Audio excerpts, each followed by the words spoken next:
Right, it's 7 o'clock, ladies and gentlemen, so I think we should get started. Good evening and welcome, councillors, ladies and gentlemen, to the Joint Transportation Board. I'll go through the usual fire procedure. If the fire alarm is activated, please vacate the offices via the stairs opposite the lifts in the foyer. Please do not use the lifts. Assemble in Hawley Square on the green, and officers, which should be you, I guess, will assist and advise when it's deemed safe to return to the chamber. Could everyone present please ensure that their mobile phones are switched to silent and that they're not used to make or receive calls in the chamber whilst this meeting is in progress. I must advise that if filming takes place, anyone in attendance in the public areas, which there are none, may have their image captured. I'm assuming that nobody here is going to be filming tonight. Okay, then we'll go on straight on to the agenda. Does any member wish to speak under 21? No. I thought you were a member. Pardon? Oh, sorry, yeah, I am a member. You can Please speak excuse anyway. my forgetfulness. No, he's just said no. So we go straight on to agenda item 1. Are there any apologies for absence? Can I just have a point of information? Do you have any apologies from any of the officers that we expect to be at these meetings? I know that officers are not coming. Obviously, Charles is here in place of James tonight. And as far as I know, Paul Valek is not coming. I have no idea if any other officers are coming. I have had no apologies, but as you know, they have been informed from KCC that they are not obliged to come to evening meetings. I can't speak for TDC officers, but... In that case, can we note our disapproval of the fact that we are not having any Kent County Council officers present? Because what's the point of having a joint transport board if the people who should be listening to us aren't present? I think it's a very valid point, Mr. Lewis, and I know that others around the room agree with that. I think it's quite noticeable now that, and you'll forgive me if I say that I belong to the Elon Musk view, that if you don't turn up on a Monday, we'll assume you've resigned and you can go and work for somebody else and pretend to be working from home, is what he is apparently supposed to have said. I believe that officers should be here. I know it's inconvenient to come in the evening, but I think it's part and parcel of the job at a certain level. So I'm afraid I tend to agree with you, but Councillor Scobie. More than that, when Paul Valek was here, you were able to get straight answers quickly to questions. Absolutely. The fact that he's not here, you can't even get those straight, quick answers. Councillor Shonk. We're here to represent Ramsgate, I am anyway, and the fact that we've got no KCC officers. I've got a whole raft of issues. There they are. Ramsgate expects. There's no point in me sitting here because there's no officers to talk to, so therefore I should pack up and go home. It's absolutely disgraceful that we give up our time and excuse, which I've been at KCC telling them since June 21, they can't come out because they're cold. What do we do every night? Anyway, there's no point in me sitting there because KCC, I've spoken to David Brazier, these people are on different planets. Thank you, Mr. Shonk. I would advise you that as a member of KCC, you are able at any point to go to Paul Valek during the day or with your questions. Can I just come back to that? However, I would like to just say that if you'd like to leave anything, I'm quite happy to make that point for me. Yeah. Thank you. And I think it's a very valid point. That I think we're all pretty disappointed. I think it should be minuted that the committee is very disappointed that councillors from both TDC and KCC have taken the time to turn up, and those that are paid to fulfil their job have not wanted to do so. I'll come back Are we to all that. happy with that?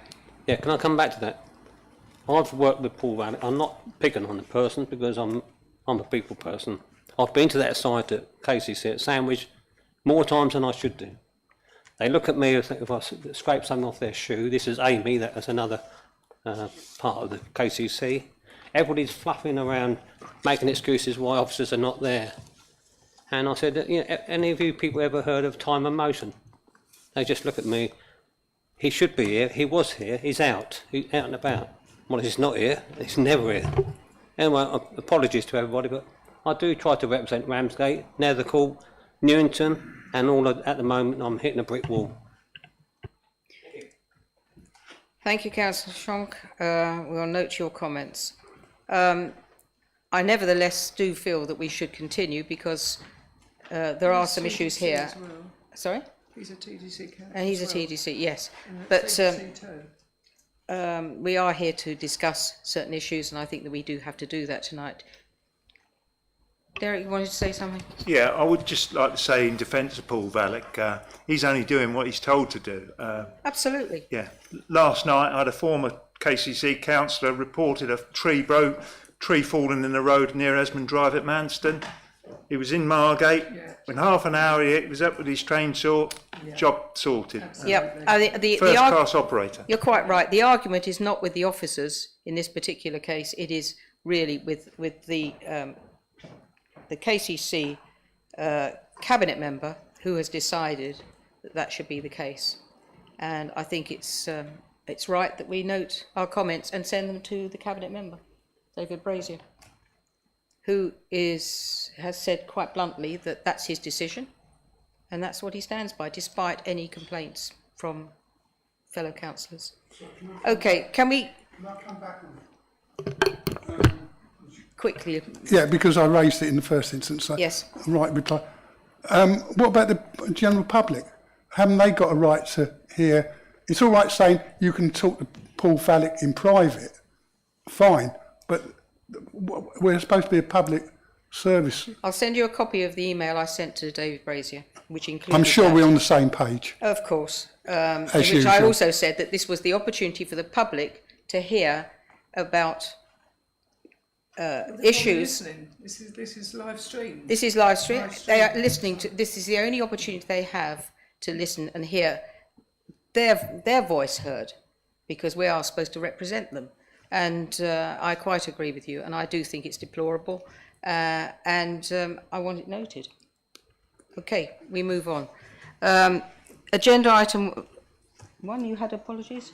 Yeah, we do have Councillor Leslie Game. Leslie Game, and that's it. Agenda item 2, declarations of interest. Are there any declarations of interest? No. So we'll go straight on to agenda item 3, which is minutes of the previous meeting.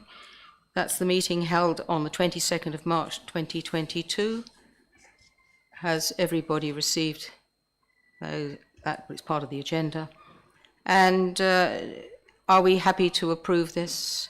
In which case I'd need a proposer. Councillor Fielders to propose, Councillor Scobie to second. All members agreed? Agreed. Thank you. Agenda item 4, North Down Road, Cliftonville, Margate, casualty reduction measures. Members will note that they have a supplementary agenda that's been made available with an updated report, which you've all, I believe, received. So we will have nobody to present this at all, which is deplorable. However, that does not stop us from making comments. Councillor Lewis. Yeah, as I represent part of North Down Road, I support the proposals with the caveat that over the years North Down Road has been subject to many alterations, and yet in the last decade there's been multiple serious injuries and a number of, I think one fatality. I firmly believe in the saying, speed kills. I don't think just tinkering, as this proposal does, with the measures, however slightly improved they are to what is happening at the moment, I think without doubt, the solution, and recent history proves it, the way you stop accidents and fatalities and injuries is 20 miles an hour speed limits. If you look at Athelston Road, which is adjacent to North Down Road, 4 years ago we put in 20 miles an hour speed limit, and there hasn't been one accident reported. Similarly with Margate Seafront, there's been no accidents reported since 20 miles an hour. The residents want 20 miles an hour. The business people want 20 miles an hour.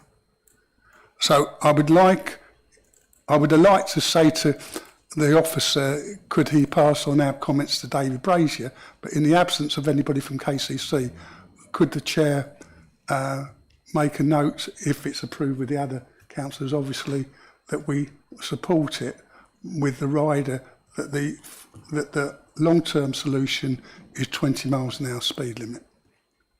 I don't know if I've got, do I have to move that as a motion? Well, I was just going to say that Councillor Game actually also said that she basically approved of this in general, but also would have liked to have seen a 20 mile per hour speed limit there. So that's also somebody that represents part of Margate. So, but I wanted you to know that at least. Councillor Yates. Thank you, Chair. I would also like to support the 20 mile an hour speed limit for North Down Road. I'm also privy to a letter from the North Down Road business community where 8 businesses wrote to the Margate Town Deal Board and in effect are highlighting the issues of speeding and dangerous driving on their road. And although again, like Councillor Lewis, I support the measures, I think a 20 mile an hour speed limit would be the best solution all round. Thanks. In addition to these measures? In addition. Yeah. Councillor Crowbrown. I've brought it to your attention and the Vice and Councillor Wright. We've got this situation where we've got 10 parish town councils on the island, and we haven't got one for Margate, which includes Cliftonville, Dane Valley, Westbrook and Garlinge. What Councillor Wright said to me earlier, should those ward councillors raise a highways improvement plan where things like 20 mile an hour limit can be on the wish list? I certainly think it's a way forward until such times we do have a town council in Margate. Yeah. Any other persons wishing to speak? Councillor Scobie. Thank you. Yes, I was pleased to see improvements proposed in this to make North Down Road a safer place, but I agree that a 20 mile per hour speed limit across the whole length of it, because we're talking about accidents probably mainly on the business part of it. But as a governor at Cliftonville School, we've had a crossing put in by Holly Lane, which has helped to slow some of the traffic and reduced incidents there. But from North Down Park to Cliftonville School is a long straight road, and I know when I'm trying to pull out of my road onto it, it's a bit of a racetrack at times. So I think a wider 20 mile per hour speed limit would be better. I see the Welsh Government are talking about a blanket 20 mile hour, which maybe Kent could do. Thank you. Would be interesting on the M2. And make your journey to London, if you ever do it, an awful lot longer. Councillor Cornford.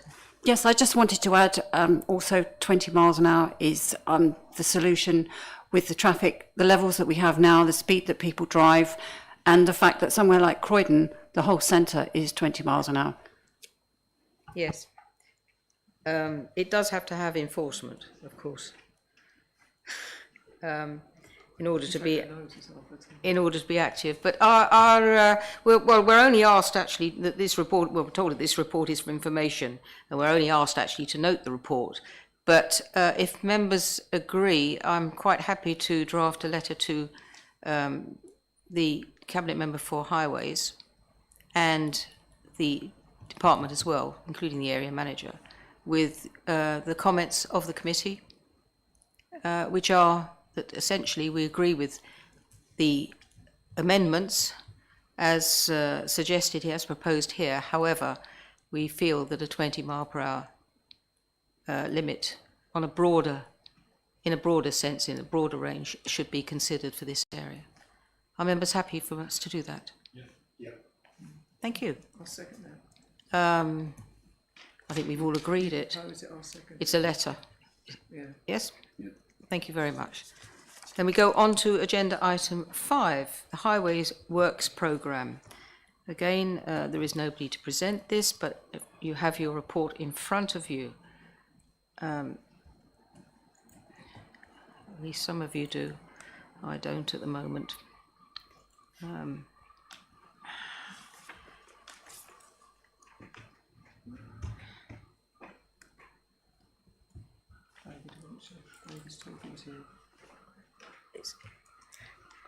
Yay, I have it again. Okay.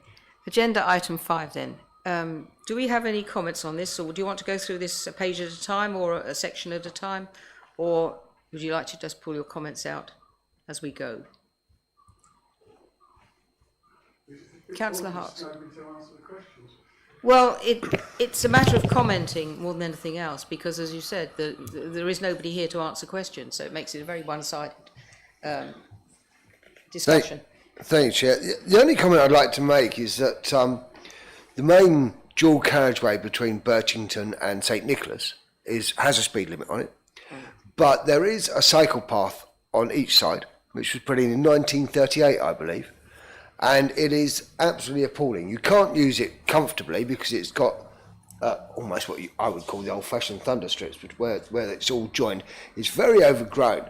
And I think that in this day and age that we really should be looking to make sure these are maintained to a high standard so that people can ride safely between St Nicholas and Thanet or from Canterbury, because I just think that we're missing a trick here. We have a whole side each side which can go either way. The only difficulty you have with that is that there is no way to get across safely from one side to the other, and that's the only issue you have with that.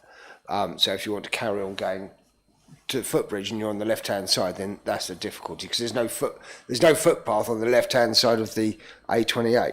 So I do, or whatever it is, and I do think that needs to be addressed and looked at some stage. But obviously, there's nobody here from Kent to talk to about that. So it does make life difficult. And Transport for England look at this sort of thing, and they are trying to make sure that there are cycle routes and footpaths. And I mean, people could use that as a footpath, but you can't get onto that side of the road safely because there's no footpath to get to it. So, I mean, something's got to be looked at in a logical way. And I'd just like to make that point. Thank you, Chair. Thank you. I think that's something that Councillors Wright and Crowe-Brown can pick up and take up to with highways. The cycle path has, for the last 60 years, never been maintained very well. Unfortunately, it has a history of that. Councillor Fellows? Yeah, I'll just add to what David was saying. I think of the hoo-ha that was created recently about a cycle path between Margate and Birchington, going to spend £6 million on it. A few £1,000 filling a few cracks in, removing a few weeds, I think should easily be sorted by Councillor Wright and Councillor Coburn. Thank you. That will go up. If we cannot talk to people here, then we will make sure that the messages go up to highways. I saw a hand go up. I think it was Councillor Yates. Thank you, Chair. It was just, I've got a question specifically about a casualty reduction measure on page 11, Marine Terrace, Margate, installation of a curbed roundabout at junction with Marine Gardens. I'm still quite shocked that coming out of Margate Station, you've got thousands of people and there's no actual zebra crossing onto the seafront. So I'm wondering if this is specifically at the roundabout outside the train station, or whether this is the roundabout by the clock tower. It's not clear, and whether any zebra crossings could be looked at, because it seems astonishing that you've got thousands of people coming and they either have to cross a road with no zebra crossings, no traffic lights onto All Saints Avenue across the road to Dreamland side, or to go on the seafront side, they have to cross a road with no junctions onto Margate seafront. I don't know if that can be looked at. I thought there was a crossing there somewhere. Sorry?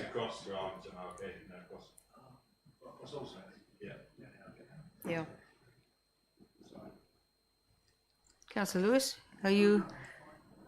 I thought you might want to comment on that. No, I bow to my superior. Okay. Any other comments about these works? Because there are quite a few pages of them, and I could run through them all, but some are completed, and I'm assuming that we'll only pick up on the ones that we have any interest in that are being programmed. No. Again, this item is for information only. The members are asked to note the report. Can we agree that we're noting the report and that the couple of issues that have been mentioned will be brought up by KCC councillors? Okay. Are we happy to do so? Thank you. Agenda item 6, proposed waiting restrictions on various roads in Thanet. Again, there is nobody here to discuss, but it's fairly plain sailing as far as these are concerned. Do we have any comments on any of these? Deadly silent.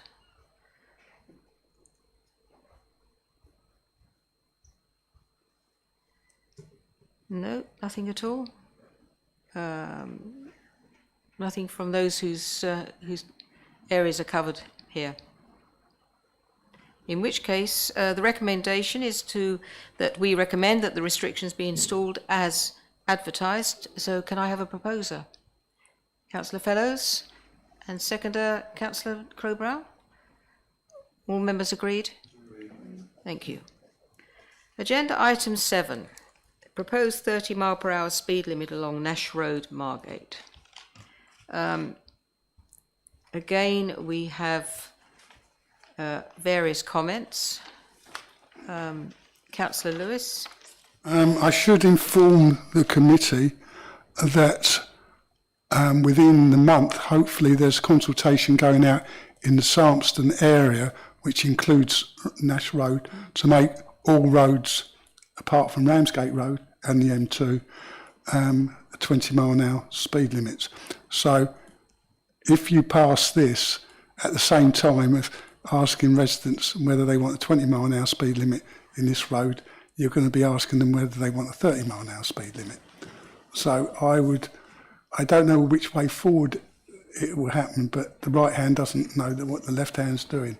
So I do not know the way forward, but I just thought you should be aware that consultation is imminent on making that road a 20-mile-an-hour speed limit. Consultation of public? By Kent County Council. By Casey. Councillor Hart first, then Councillor Wright.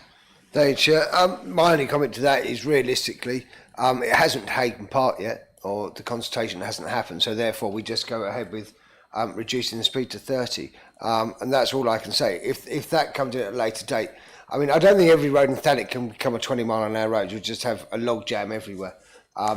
It does work in some places, but not in every road in Thanet. You'd never get around. But I mean, to be fair, if they haven't had a consultation yet, well, that comes after the event, and what we have is in front of us. We just deal with that now. Councillor Wright. Thank you, Councillor Hart. Mike. Sorry, Derek and myself are actually part of that consultation, which James Wright is doing. Derek? Yeah. We did have, there was one meeting, I was unable to go, but Derek did go, so he could probably tell you more about it. Yeah, this is the inner road network, which James is working on. We organised a meeting with Sir Roger Gow. An MP's approval will get more funding from the Department for Transport. So Roger's agreed with it, along with most of all the parish town councils, he's got certain caveats though. Brooks End being one of them. Splitting When up. you say, I'm not quite sure how far this consultation, actually extends, because as far as I know, nobody's approached Broadstairs. So are we talking only about a certain area, or just Yeah, what I was referring to is the inner road network, which includes... just the inner road network? Yeah, which is Nash Road, Shottendane Road, Brooks End Hill, Manston Road. Okay. And that's what you're referring to as well? This is a suggestion by the Southampton Residents Association a few years ago. There's been work done and it's passed its stages of the engineering side of it, and now it's going out within the next month to consultation. So They're a Southampton Residents Association, so that is only for that area, I take it? that's just for the Southampton ward, Okay. including this road that has been Yeah. mentioned. But this road extends to other areas too? So this is from Coffin House Corner to West. Yeah, it's part. To Westwood? Yeah, to Westwood. Westwood. Yeah. Okay. Well, at the moment, the only one that we have here, as Councillor Hart says, and I agree, is we have a proposed 30-mile-per-hour speed limit on Nash Road, and that's the only one that we have to discuss at the moment. Are there any questions about this, Councillor Fellows? Thank you, Chair. I think there's more issues to this road than reducing the speed. I think obviously it's too narrow for its usage at the moment. And, I think why they're changing the speed limit, maybe you have to put a white line down the middle so people can judge in the road where there's actually, I think a lot of the issues there, people think they're driving cars much wider than they actually are and don't stick to the side of the road where they actually drive. And that's where a lot of accidents occur. So I think a white line down the middle would help people to stay to their side of the road instead of, well, a lot of collisions where they're clipping each other head on. So I think why they're doing these sort of changes, maybe a white line can be added as well.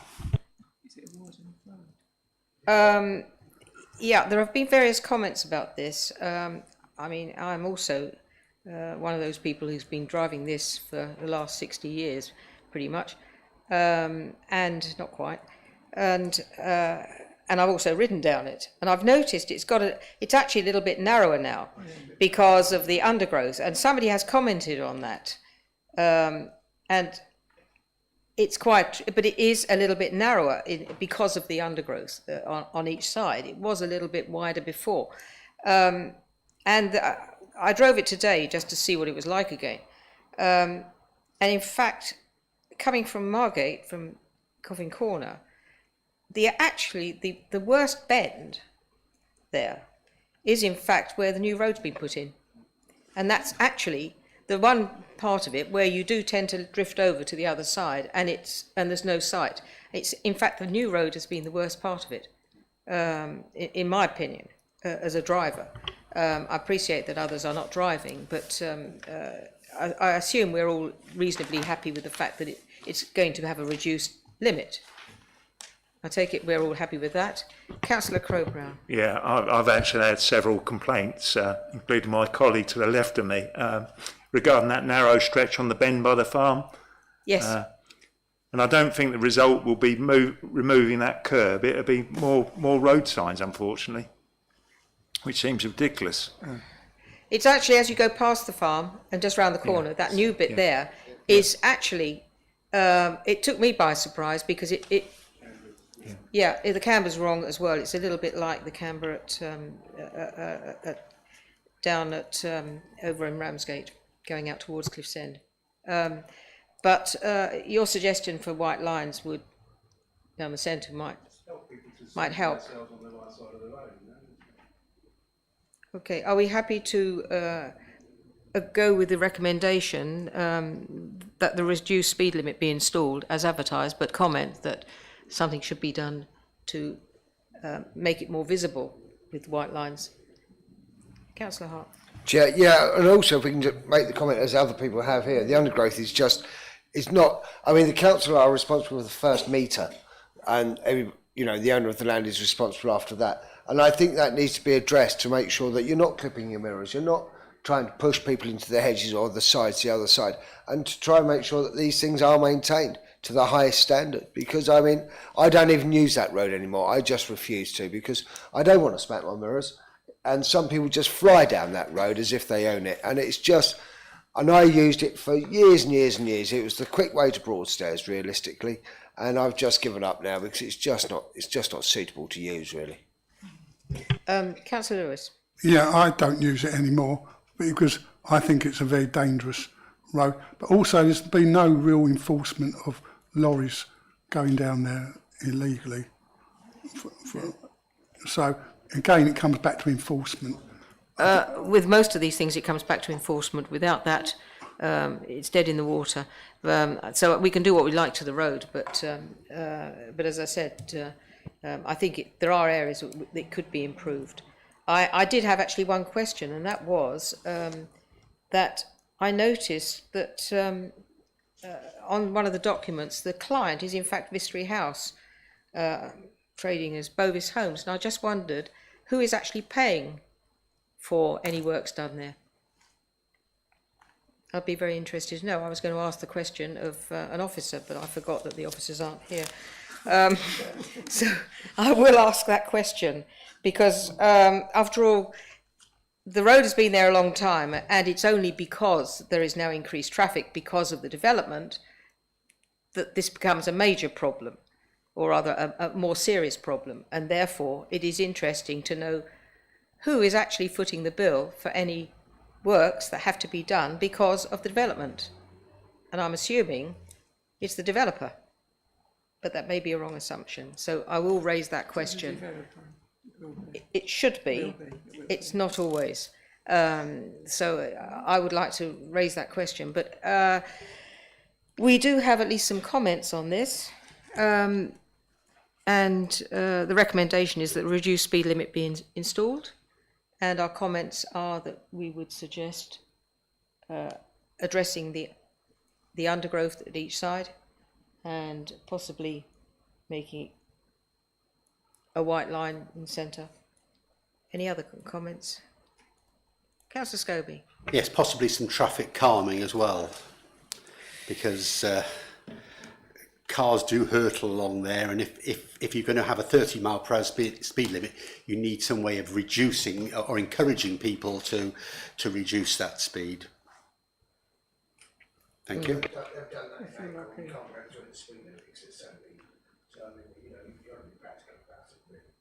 And I think the problem with speed limits is speed bumps, etc., is that all you're doing is just damaging the suspension. And that's what you're doing. You're making the car work harder. And it's not environmentally friendly because you have to slow down, brake and speed up. And that's what people do. You know, the environmentally friendly way is just to reduce the speed. And if you've got repeater signs down there, people are aware of it. You know, and I think one of the biggest things for most people who drive down the road is something that flashes up that tells you the speed. Because and I think you then become aware of what you're actually doing. And it's not the fact that you have a 30-mile-an-hour sign, it's the fact that it tells you you're doing 35, 40, 45. And that comes into your head then. And I think that's the biggest saying on most of these things. But that's my personal opinion. Councillor Cornford. Chair, when it comes to safety, surely it would be better to request that the curb is actually moved over so there is more room, because people come so fast off that wider stretch and there isn't room for two vehicles. I've come round that corner and there's been a small flatbed truck and suddenly my portion of the road has halved and I've had to go up on the curb, and I noticed that the curb is flattened on the other side with tyre tracks. I mean, it is, a fatality that could occur, definitely. And surely moving the curb, I mean, it's a shocking example of modern road constructions by developers who don't actually think the whole thing through. They only had to be another even 30 centimetres over and you'd have more room. It's a busy, busy road. Thank you. We have several comments here. Are we happy to put all of them forward? In which case, I need a proposer for this. Councillor Derek Crowe-Brown. Councillor Scobie says second. Are members happy to put forward the suggestions that we've discussed? Great. Thank you very much. Agenda item 8 is a briefing note on to the Traffic Management Act, which you've all received. And this is also for information. Are there any questions or comments on this? No. Are we happy to note the information? Then we finally go on to agenda item 9, which is the briefing topics that are requested on behalf of various others here. And those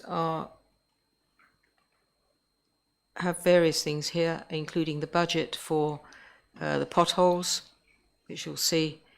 I requested the rules on roadworks and road closures because Stagecoach frequently say that they are not informed by third parties who are the works promoters, who, when they finish early, do not always inform others, such as Stagecoach, that the road is now clear.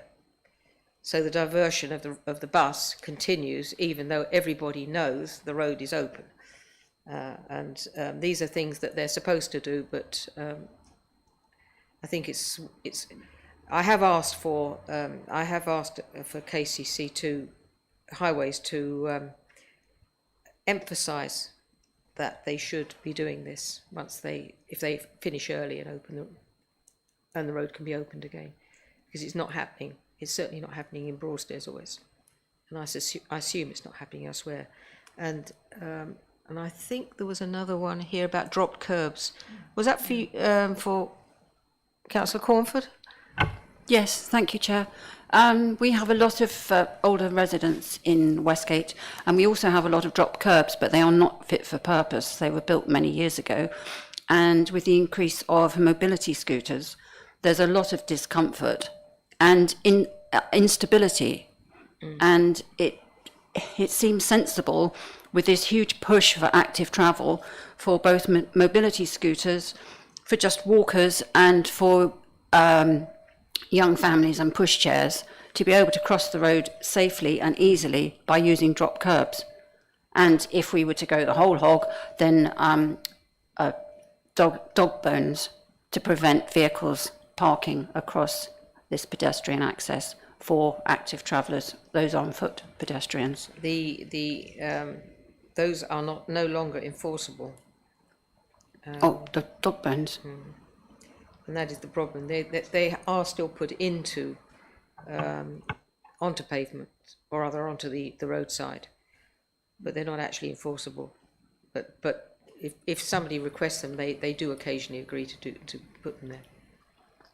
It's more an extra please don't park here, but unfortunately they cannot enforce them. Okay.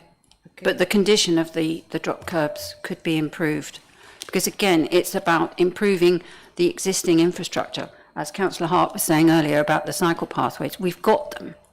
You know, we don't have to reinvent the wheel, we just have to improve them. Yeah. I think that probably comes back to your KCC councillors should be notified and bring that up, because there is no budget, so it's a small works that may be done from time to time. Okay. I think that's for Councillor Wright and Councillor Crowe-Brown again. Councillor Gill. Thank you, Chair. I did also, but if we could, again, there's no officers available, but if we could look into this, I was looking at the item of scheduled road repairs and so on, and the budget for pothole repairs that's been released within that. And I remember talking to Paul about it last year about the sum of money they had to do that. But my query is that there doesn't seem to be any policy with regard to sort of maintenance of potholes. They rely entirely on our members or the general public through the portal to report the pothole, which is fine. And generally speaking, I've found that they are fairly good at coming out and depending upon what it is, how dangerous it is and so on. Not a problem with that. But it all seems to be done by contractors, which again is fine. But what I'm finding increasingly is that you report a pothole through the portal, they'll come to do it. There's one sort of 10 metres away, and when you suggest they may like to do that while they're on the site, I'm sorry, it's not on our list, and it gets done. You report it again on the portal, they come out a few weeks later, and is it not possible to get some sort of conformity whereby once a pothole's reported in that area, whether or not they could just go up and down the road a little bit and just fill in the minor ones before they come major ones? Thank you. Thank you. Councillor Lewis. Yeah, I share your frustration. It has been raised at Kent County Council, and I wasn't satisfied with the answer. So, put it politely, don't hold your breath. I remember that actually, possibly not this in the last year, but certainly before, there was talk that they would make sure that they did those in the vicinity, if there was something there that also needed doing, they would do it. And I can remember that about 2 years ago, that was actually mentioned, and that they would do so. So I think it's fallen by the wayside. I guess on behalf of, to the defence of the County Council here, their budget for highways, as Councillor Lewis knows better than I, it's a fraction of the budget for highways, what was Highways England, and yes. The cutback this year is £9 million from the Blitz budget. So if it's bad now, it's going to get worse. I'm sure it's false economy to send the truck out one day and then come back consequently some days later and repair something a few metres up the road. I mean, not very good use of manpower or fuel and vehicles and so on and so forth. Right? I mean, exactly the same problem with gully sucking. You know, they'll come out and do one. There's 3 more up the road that are blocked, though they've been reported 2 days afterwards. Then they'll come back again. It just seems an anomaly that there's no maintenance schedule at all. It's just done on reports of the public or the members. Yeah, I mean, Kent County Council and logic doesn't always go hand in hand. And you're on the transport committee, and so I will entrust that to you to bring up, and I will try, but I say don't hold your breath. I mean, the point is that when you go out to contractors, you by definition are handing over responsibility from the Kent County Council to the contractors. So if you haven't got direct control of what's going on, you're in trouble. That's why, you know, most things are done better in-house than contracting out. And that's my political speech. thank you. Councillor Wright. Thank you. I'm not sure which universe it was, whether it was county or district, but I seem to remember some time ago it was mentioned that it would be maybe possible to put cameras onto the dust carts so that as they go along they can pick up the potholes as they go. I'm not sure, was that county or was that district? It was. I know it was mentioned somewhere. I mean, that would be a really good idea because it would keep a very accurate log of where the potholes are and where the small ones that could be done quickly could be done. I think money is the major problem here, but certainly that can be mentioned as a comment on the briefing that we've got here. And I'm quite happy to bring that forward if members are agreed. Councillor Hart. Thank you, Chair. I must admit, it's not Paul Vallick's fault, and I will ring him up. But I think it's disgraceful that he's not here. It's not his fault, I understand that, but maybe the cabinet member should turn up instead. Because realistically, somebody should be here. Because if we do have an issue, you know, I can go to Paul. I know there's a couple of gullies that need emptying. And I was going to talk to him tonight about it because it's easy and it's personal. And I think that if the cabinet member wants to stop his staff coming here, then maybe the cabinet member should get off his backside and come here. Because realistically, it's disgraceful. And Paul Vallick is a very good chap. He works very hard for this area. Absolutely. And we're very, very lucky to have him. And I think that he's been having a disservice to him by not turning up. And I think he will feel that himself. And I think that if the cabinet member feels that that should be done, then he should turn up himself and actually face us, because you can't have this sort of meeting without a KCC representative. You know, It is very difficult. I was not aware that nobody was turning up. I thought somebody would be turning up on, turning up online, but it turns out that they're not even doing that. yeah, I think it's a sad state of affairs, and we're here to try and do the best for everybody else. If we've got minor matters, it's much easier to talk to Paul at one of these meetings rather than have a discussion over the phone or try and meet him in a coffee shop or whatever. And I just think it's a great shame. Yeah, I think we're all agreed on that. Councillor Lewis, for last. I think it might be useful if we're going to raise it at county level. Can you clarify what the remit of a joint transport board is, and anywhere in those constitution does it mention whether we should have officers here? Because the problem I've got, if I ask a question at full council, why is the cabinet member refusing to allow officers to come here? He might just turn around and say, well, there's no obligation on it. So I think we need to know the constitution of the Joint Transport Board and whether it gets covered in that. I don't know if that's possible. A moment.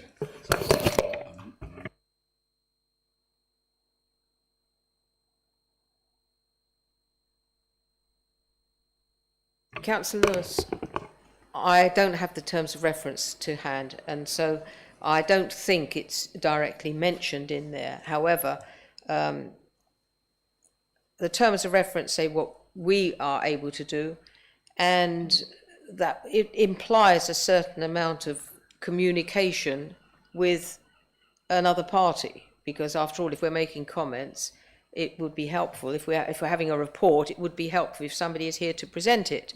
That is what happens at council meetings. Somebody who has written the report usually presents it. But I will get back to you with the full terms of reference. Is it possible that the members of this committee, you could email yes, a round robin of the constitution where it's applicable, or if it's not, because I don't want to go to full council and cause a stir, and then the cabinet member, as I say, just turns around and say, don't have to. We will send to every member of this committee the terms of reference. I've got them somewhere on mine, but to do it now is going to be a little bit pointless. Can I just say that we do, as chair and vice chair and officers, we have a pre-meet. Now, we all used to have a pre-meet here face to face, but through the pandemic, we had a virtual one with all members. So, and Paul would be there, and Paul was, but we have had the last meeting with Paul there. So we have had the choice of being able to speak with Paul directly. And I think if they can't be here, we need to have all members virtually, either at a pre-meet and then carry on here, or the meeting be virtual. You see, the trouble with that is we can't have it live streamed for the public. So, but we could have a pre-meet with us all virtual, I should say. So at least you get the opportunity until Paul and other officers can be with us. I don't know if we have discussed that, and I think that's something we need to raise again, the pre-meet. Yeah, I'll raise it. And you are right, Chair, the purpose of a committee. I was going to say, members, that for a committee to be effective, it definitely does need technical input. And for that technical input to come in, the officers have to be in attendance. And it's, even if it's not written in the terms of reference, it's by implication. Which is what I think is the case, in fact, from what I can remember of them. Councillor Scobie. Thank you. As a former chair and vice chair of this austere body, for many years I have found this one of the more useful committees of Thanet District Council and Kent County Councils. However, over the last few meetings, I have, like everybody else, become frustrated. It's 4 meetings a year. It's not a big ask. and not the meetings don't tend to go on for hours and hours and hours. You know, we've had some where they've been 20 minutes. If an officer can't turn up for a short period of time, it's a pretty poor thing. Thank you. Thank you. As I said, we will send round the terms of reference and comments for this agenda item as well as the others. Actually, for this one, we've had comments. Have you got those all down? Are there any more comments on the final agenda item? No. Are we happy to approve the comments that have come, plus a few others, and put them forward? Probably to quite a few people now. Okay, thank you very much. And that, ladies and gentlemen, is the end of the meeting. So thank you very much for your comments and your input. I'm sorry that it has been very disappointing for you that we have not had any input from officers, but I think we have to make our opinions known. And I feel that this is, if it carries on like this, it will almost be insulting to the public, who, after all, have value in attending these meetings and hearing explanations for why things aren't as they would like, or maybe couldn't be like as they wanted. So I think it's quite useful that we see what happens when you don't have officers